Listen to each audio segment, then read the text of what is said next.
Հարգելի երթստատիտողներ, Եվրոմեդիայի տաղավարում այսօր զրուցել ենք Ուժեղ Հայաստան կուսակցության պատգամավորության թեկնածու Հարութ Մնացականյանի հետ։ Շնորհակալ եմ, պարոն Մնացականյան, հրավեր ընդունելու համար։ Պարոն Մնացականյան, երեկ ընտրություն էին մասնակից 7 ուժ, 7 այդ թվում նաև Ուժեղ Հայաստանը դիմեցին Սահմանադրական դատարան, որպեսզի չեղյալ հայտարարվեն ընտրությունների արդյունքները ու նոր այսպես երկրորդ փուլ անցկացվի։ Հաշվի առնելով, որ օրինակ բոլոր տեխնոլոգիաները, որ այսպես նայում ենք,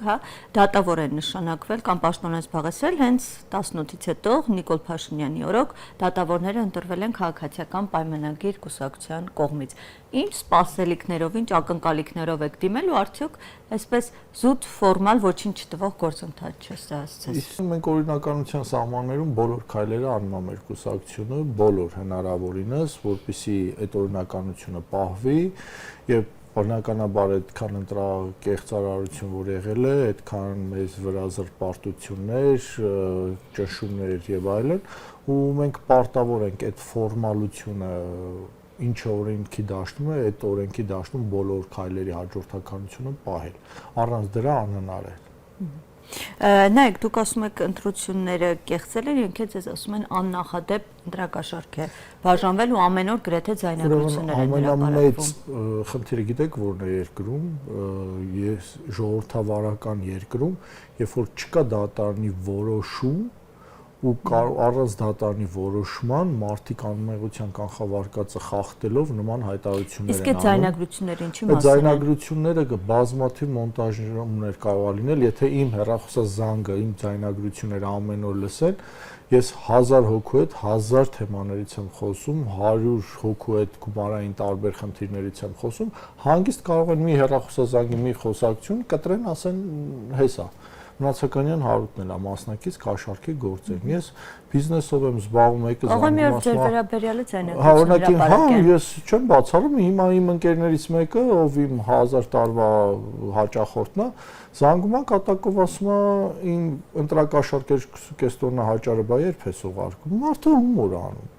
Հիմա այդ կարող են կտրել, դնեն, ասեն Մնացականյան Հարությունն էլ 2.5 տոննա հաճար ընտրակաշառք է տա։ Եվ երկրորդ այսքան մարդու է ձերբակալել են որևէ մի սովորական քաղաքացով կաշառք ստացել է։ Չկա տենց մարդ։ Դուք հավատում եք, որ 100,000 դրամ, 200,000 դրամ ընտրակաշառքը բաժանվի քաղաքացուն։ Դուք պատկերացնում եք, այդ ինչ թիվ է։ Նայեք, ասում են դիմության ձայների 70%-ը ընտրակաշառքի միջոցով է։ Այն երկրի մեր սահմանադրությամբ, տեսեք, մեր սահմանադրությամբ երկրի վարչապետը պիտի լինի սահմանադրության դատական համակարգի երաշխավորը։ Երբ որ նա ոտնահարում է այդ ամեն ինչը, ոտնահարում է կամ անմեղության կանխավարկածը, նրա հետ խոսալու, նրան պարզաբանելու, նրան բացատրելու որևէ իմաստ չկա։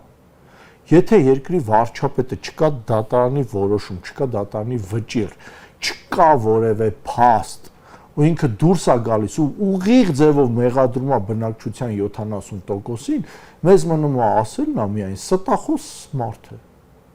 Ես չեմ ուզում իջնեմ իր մակարդակի, իր խոսույթով խոսել։ Մեր որակը իրանից տարբերվում է հենց այդ դրանով։ Այսինքն դուք պնդում եք, որ այդ ձայնագրությունները կեղծված են, մոնտաժված, ամեն ինչ հնարավոր է լինել, դրա համար գոյություն ունի դատարան, դատական համակարգ, դատարանի որոշումից վճռից հետո մենք խոսենք։ Մենք հիմա պահում ենք բոլոր անմեղության կանխավարկած հետ կապված բոլոր հարցերը։ Պարոն Մնացականյան, եք մյուսը ինչ են ասում, Սամվել Կարպետյանը վերջերս կոչ արեց, ասեց համախմբման կոչ, ասեց հանրահավաք անենք, ու շատ հանրահավաք չի ասել, հանրահավաք ես ասելա հանրահավաք լինելու է մի անգամ եւ ցանկալի ելքով։ Թե երբ դա կոչ չի հանրահավաք անելու։ Դե ամեն դեպքում ասես, որ նման մտադրություն կա։ Հա, նման մտադրությունը կոչ չի հանրահավաք անելու։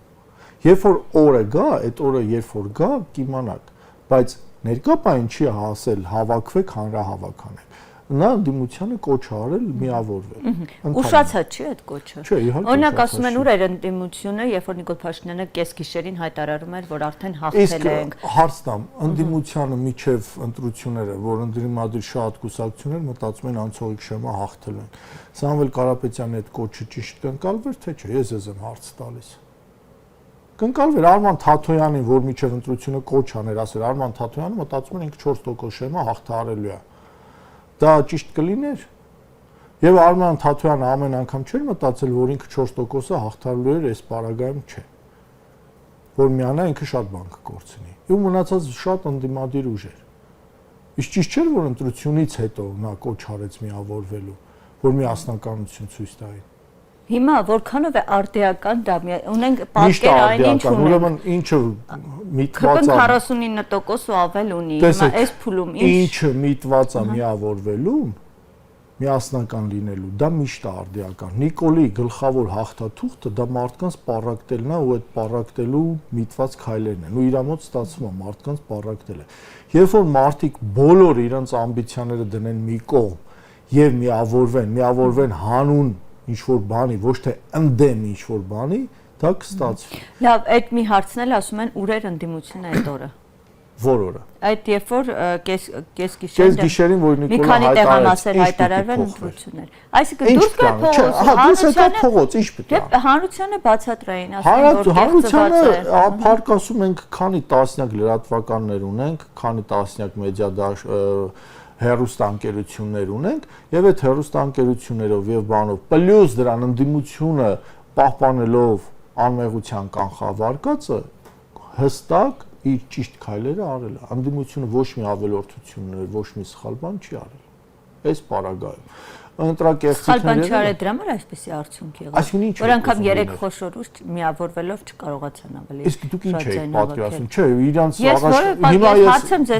ես ձեզ պատասխանում եմ, որպես տեխնացու ես ձեզ պատասխանում եմ։ Իշխանության գլխավոր նպատակները 65-ից 70% ձայն հավաքեին ու ձախողվեցին։ Իշխանության նպատակներ ընդդիմությանը հնարավորինս դուրս թողեր պայքարից։ Մեր դեմ կիրառվեցին ընտրակաշառքես հոդվածները, այս ձերբակալված այս մարդկանց քանակությունները, կեղծ բաները, ձայնագրությունները, որտեղ իմիտացիա են սարքում, թե իրոք ընտրակաշառք են բաժանում։ Մարդկանց նաև տանել է ձայնագրությունները դնել վախացնելը, մարդկանց ցույց տալը, ռեպրեսիաները, պլյուս վարչական ռեսուրսի օգտագործում ու դրանով հանդերձ 49% ընդհանուր ընտրողների մեր ձայն հավաքելը հաղթանակ է թե չէ։ Դուք դա հաղթանակ եք համարում, ոչ, իշխանությունը չի հաղթել, մենք էլ դեռ չենք պարտվել։ Ու այդքանից հետո մեր կուսակցությունը 23.3% ձայն հավաքել, այդքան ճնշումներից, այդքան, այսպես ասած, քրեական գործերից, այդքան սենց տարբեր ռեպրեսիաներից հետո պլյուս մնացած կուսակցություններն էլ իրենց հերթին, պլյուս 60,000 ձայն մոտավորապես Ծառուկյան Գագիկից գողացան։ Դա հիմա հաղթանակ է, թե եթե իշխանությունը հաղթել էր, Բարգավաճ Հայաստանին ինչի չթողեցին մտներ ԱԺ։ Ինչի նման ձևով, նման խայտարակ ձևով, պլյուս դրան, եթե նկատել եք մենք, մեր կուսակցությունը, այդ թվում ես, այդ թվում Կարապետյանն Արեկը, երբևէ տեսածկակ մենք ինչքան էլ չսիրենք իշխանությանը, հասկանալով եթե իշխանության այս հարվածը հասցնենք, նաև դրանից տուժում է պետություն, մենք նման քայլ արած լինենք։ Երբևէ տեսածկակ նման քայլ արած լինենք, որ հարված ենք իշխանությանը, որից կտուժի մեր պետությունը։ Բոլոր տեղերը, միջազգային բոլոր լրատվականներին Կարապետյանն Արեկը խոսում է, որ մենք ժողովրդավար երկիր ենք։ Որևէ ձևով որևէ երկրի լրատվականի նա ցույց չի տվել, ինչա կատարվում մեր մոտ, որ պետության վարկանիշին չխփի։ Ես գյուղատնտեսության թեմայով, անվտանգային թեմաներով որևէ անգամ տիրապետելով բազմաթիվ ինֆորմացիայի, ինչը մտածել եմ, որ կխփի երկրի հեղինակությանը, երբեք չեմ Իդեպ անվտանգության թեմաներից ես հիմնականում ինչ են ասում, ամեն օր իշխանությունը ասում է, ուր է այդ 300,000 ադրբեջանցիները, որի մասին ասում եք։ Իսկ 300,000 ադրբեջանցիներ մի օրում էին գալ, որ ուր էր։ Ընտրությունից անցել է 2 օր, դա 5 տարվա ընթացքում, 10 տարվա ընթացքում է լինել։ Անկամ հայցեր կան ներկայացված։ Դա հայցեր կա, թող այդ հայցը բանանի։ 2 օր առաջ էլ Օրդու-Բադում, ինչպես տեսակ, Ադրբեջանի համապատասխան ներկայացուցիչները կրկին անգամ խոսում են ադրբեջանցիների վերադարձի մասին Երևանից։ Մեր ասացի մեր սուտ կար։ Բա որ իշխանությունը կեղծ լուրեր էր տարածում, որ Սամվել Կարապետյանի իշխանության գալու դեպքում 300,000 հայ տանելու են Ուկրաինա պատերազմ։ Դա զզվելիագույն սուտ, որը նաև եթերով գովազդ միացրած YouTube-ով մտնում էր, ինչ որ բան նայր, այդ գովազդով բերում էր։ Արցախյան պատերազմին 20,000 կամավոր է եղել, 20,000։ Այդ 300,000 հայ ո՞նց էին տանելու Ուկրաինա պատերազմ, կամ ո՞նց կարող նորմալ մարդու ուղեղի մեջ տեղավորվել։ Բայց իրանց քայլերը ո՞րն է։ Իսկ մեր ասածը հիմնավոր է, կոնկրետ հիմնավոր է ու միջև հիմա էլ այդ տենդենսին կա։ Ու մենք հղում ենք անում բոլոր աղբյուրներին։ Հարևան երկրի նախագահի արտաբերած խոսքերի, այս մեր երկրի իշխանության համաձայնությունների եւ այլն։ Այդտեղ ո՞րն էր սխալ։ Ընտրությունից 2 օր հետո պիտի ասած 300,000 ադրբեջանցի միանգամից գային, մենք նման բան ասել ենք։ Պարոն Նաթականյանք, ամեն օր գրեթե այսպեսի խոսք է հնչում, ասում է եկեք մանդատները վերցրեք, եկեք, տեսեք ձեզ ջախջախելու եմ, տեսեք ձեզ ինչ ենք անելու։ Հիմա այս պայմանները ոնց եք խորհրդանում աշխատանքը պատկերացնում ու դուք ինքներդ հակված վերցնեք, թե չէ մանդատը։ Դեռ մանդատ վերցնել չվերցնել որոշումը չի կայացվել վերջնական, եթե որոշումը կայացվի մանդատները վերցնի, մենք շփվելու ենք հանրության հետ, ոչ թե ԿՊ լաչառների հետ։ Մեր գիտական մակարդակը ինտելեկտային աստիճանի չի, որ մենք իջնենք բոշափչացած խոսույթի մեջ, որ իրանք էլ իրենց անդաստիրակության փորձեն մեզ հաղթել։ Ամեն դեպքում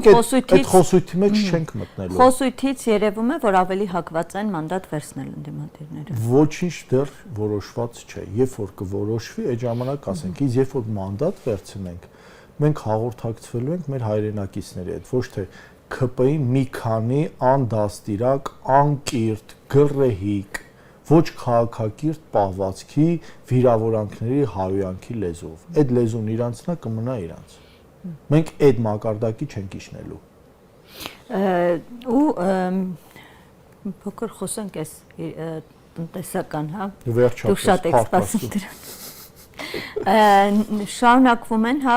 Ռուսաստանի կողմից այդ սահմանափակումները Հայաստանում ապրանքների արտահանման դրա հետ կապված եւ օրինակ միջև ընտրությունները ասում են, որ Ռուսաստանը այս սահմանափակումներով փորձում է ճնշումներ գործադրել եւ ազդել ընտրական process-ների վրա։ Այստեղ քաղաքական ինչ-որ միտում process-ները վերջացել են եւ ընտրական process-ները միջև այդ իշխանությունը ասում էր ընտրությունը վերջանա 2 օր հետո բացելու են, ինչպես տեսանք չբացեցին։ Ես խորը, այսպես ասած, հիասթափություն եմ ապրում այս process-ներից։ Ես մեծապես հակված եմ օր առաջ, որ բացեն սահմանները, մեղք են մեր ֆերմերները, մեր տնտեսվարողները, լուրջ խնդիր առաջանալու մեր գյուղատնտեսության ոլորտի հետ կապված։ Եվ ամեն օր ես երբ որ մտնում եմ մեդիանորություններ կարդալու, այն հույսով եմ մտնում, որ որևէ քայլ կատարվի սահմանները բացվելու հետ կապված։ Եթե չբացվեց, մենք ունենալու ենք մեծագույն խնդիրներ։ Մենք նաև ես այս բան հնարավորինս այլ երկրներ փորձում ենք միջնորդենք, կապեր հաստատենք, որ մեր արտահանողները կարողանան այլ երկրներ գոնե արտահանումներ անել, որ վնասի չափը չլինի։ Ինչ որ չափով հաջողվել է, ես չեմ ուզում անուններ տամ, որովհետև այդ անունները հենց տվեցի, որ օգնել են, այդ մարդիկ թիրախավորվելու են։ Օրինակ ԵՄ երկրներից արձագանք է հնչում, որ մենք պատրաստ ենք որոշակի ապրանք իրացնել, գումար են տրամադրում որպես փոխհատուցում։ Գումարը 1 միլիարդ 200 միլիոնից ավել գյուղմթերք արտահանվել անցած տարի։ Տրամադրված գումարը մի 35 միլիոն դոլար ասել են փոխանցում են, պլյուս մի 15 կամ լավ 25 էլ փոխանցեն։ Այդ 50 միլիոն դոլարը ընդհանուրի մեջ 5% չի անում։ 5%-ով դու ինչ ես փակելու, ինչ խնդիր ես լուծելու։ Ինչքան ես մեղմելու այս վնասը, այս ամբողջ խնդիրը, ինչքանով ես մեղմելու։ Պետությունն էլ ասում է 4 միլիարդ դրամ ինչ-որ փոխհատուցման ծրագրեր ենք անելու, դա էլ 1%-ն ընդհանուր արտահանման մեջ, 6%-ով դու 94% կորուստի դեմ ինչ ես անելու։ Հիմա այսպես է գնում խոսակցությունը, որ պետք է ռուսական կողմից են հա այդ հաստակները հնչում, ասում են, այսպես երկար չի կարող, որ ԵԱՏՄ անդամ լինելով քայլեր ձեռնարկեն դեպի ԵՄ շուկա։ Պետք է կողմնորոշվեք, այստեղից էլ Հայաստանի իշխանություններն էլ ասում են, որ մեզ որևէ հա երկիր ԵԱՏՄ-ում այդպիսի ընդհանցակարգ չկա, որևէ երկրին դուրս թողնեն կամ ճնշումներ գործադրեն։ Մենք երբ կուզենանք դուրս կգանք այդ ճնշումներից։ Հազար ներողություն, ես արտաքին քաղաքականության հետ կապ չունեցող մարդ եմ, ես չեմ կարող մեկնաբանել, թե դե շուկայի առումով են նշում մեր իշխանությունները ինչ են ասում։ Ես պրագմատիկ մարդ եմ, իսկ պրագմատիզմը ենթադրում է մի բան, դու պիտի տանես այնպիսի արտաքին քաղաքականություն, որ կոպիտ ասած ոչ էսի վարչապետի լեքսիկոնով ասեմ, ոչի շվարվի, ոչ քյաբաբը, դա ինքը միշտ քյաբաբային խոսակցություններ է տանում, այս անգամ էլ մի քիչ ես էլ իջնեմ այդ այնպեսի քաղաքականություն պիտի տան երկրի իշխանություն, որ շիշը վառվի, ոչ քյաբաբ է։ Ես հասարակ օրինակ ասեմ 2008-ի օգոստոսի 8-ից Վրաստանը Ռուսաստանի հետ ունի կոնֆլիկտ, տարածքային վեճեր, ունեն թշնամական հարաբերություններ, բայց դրանից նրանց առևտուրը երբեք չտուժեց։ Միշտ իրար հետ առևտուրը արել են, լինելով կարելի ասել թշնամուց 5 պակաս։ Ու դա նրանց մոտ Վրաստանի իշխանությունների մոտ հաջողվել է։ Ինչն է պակասում մեզ մոտ կոմպետենտությունը, սխալ մոտեցումը, թե ինչ է, դա արդեն պատասխան կտան համապատասխան մասնագետները։ Հիմա այդ պահը ինչպես է պատկերացնում, հա, ԵԱՏՄ կամ ԵՄ այս կարգավիճակով շուկան հայկական, հա, ինչ հետևանքներ են ունենալու։ Ես քանի որ չգիտեմ, տեսել եք թե չէ, երեք մի հատ իշխանությունը ուղեցույց էր, չէ՞, գցել ԵՄ շուկա մտնելու համար, շատ ծիծաղալ պրիմիտիվ մի հատ ուղեցույց էր։ Ես էլ իմ ուղեցույցը տվեցի, թե այս 8 տարվա մեջ իշխանությունը ինչ պետք է աներ։ Okay, եթե ուզում է իշխանությունը մտնի ԵՄ շուկա, այդ իմ ասած ուղեցույցի 10 կետ առնվազն պետք է վաղուց բավարարած լիներ։ Ասել եմ, առաջինը լաբորատորիաների վերազինում ակրեդիտացիա եվրոպականների հետ, որպեսզի այստեղ միանգամից լաբորատոր փորձաքննության անցնի մոտավորապես 500 պարամետրերով։ Մենք հասկանանք մեր գյուղմթերքը պիտանիա, թե չէ եվրոպական շուկայի համար, պեստիցիդները շատ է, թե քիչ է։ Գյուղմթերքի արտադրության հետագծելիություն, այսինքն այդ գյուղմթերքը, որ արտադրվում է այսինչ ֆերմերի կողմից,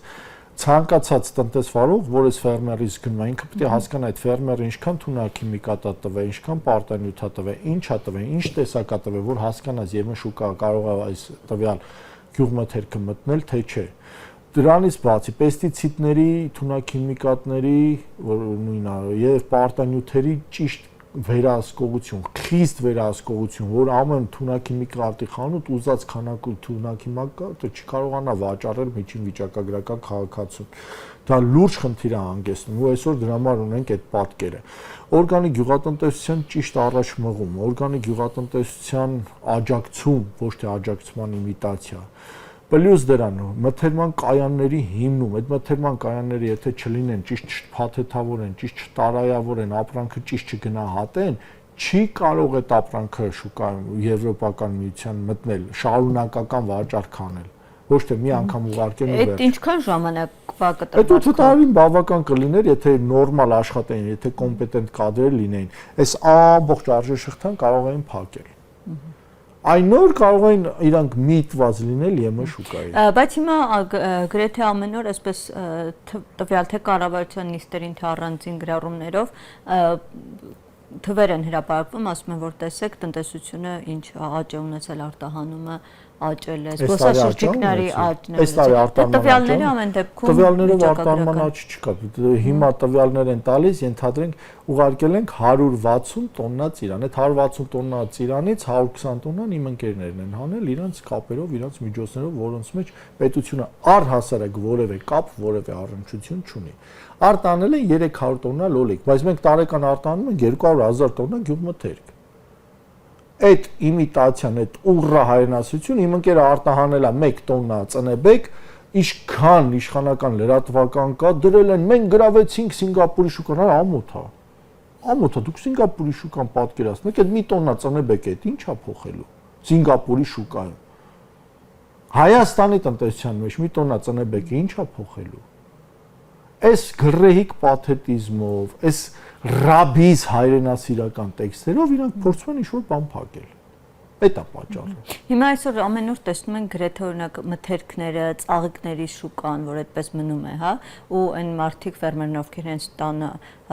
աճացնում են դրա այդ գործով են զբաղվում, ինչ իրավիճակում են հայտնվել։ Բնականաբար թափվում են այդ ծաղիկները, այդ ծաղիկներն էլ են լուրջ խնդիր։ Ծաղկի արտադրություն էս անցած տարի այդ թեմայով խոսել եմ, բազմիցս ասել եմ, որ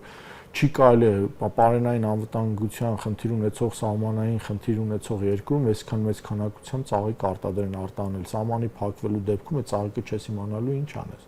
Ու եղավ այն ինչ եղավ։ Շնորհակալ եմ ձեզ զրույցի համար, պարոն Մնացականյան։ Հարգելի ստատիտողներ, ես հիշեցնեմ, որ Եվրոմեդիայի տաղավարում զրուցում ենք Ուժեղ Հայաստան կուսակցության պատգամավորության թեկնածու Հարություն Մնացականյանի հետ։ Շնորհակալ եմ հետևելու համար, կհանդիպենք։